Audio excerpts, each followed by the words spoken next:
Okay, so we're here at a fire hydrant that we don't know what's wrong with it.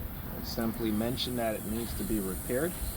And so we're gonna try and figure out what's going on and get it repaired, find out what we need. So we have a cloud fire hydrant. Let's go ahead and take the plastic off.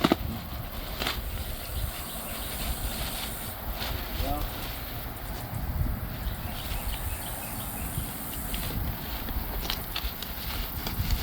It's a 2000, so not too old. Newer model, 2000 Cloud Medallion. I'm pretty sure the water is off because you see the cap off the gate valve. Probably had to turn it off, and that might indicate that it was leaking. That they had to turn the water off to it. We're going to find out what's wrong. Okay, so we'll start off by checking the stem, make sure that it's working correctly and it's connected, so make sure it actually can open. Definitely tell they tighten it down pretty hard.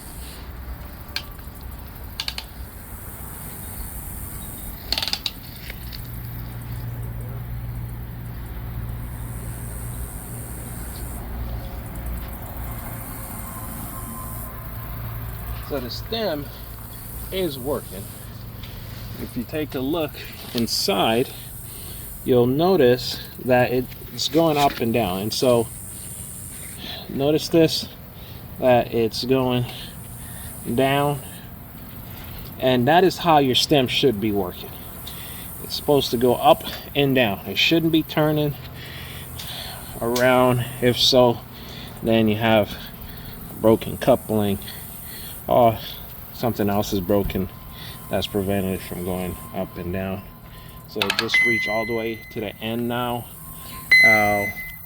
What we're gonna do is go ahead and pull it all the way back up and make sure that it wasn't just pushing the coupling down, but it is pulling it back up as well. And so yes, again, our coupling is still good on there. It's still holding both stems, the lower and the upper stem together at least. We're gonna go ahead and pull it all the way up.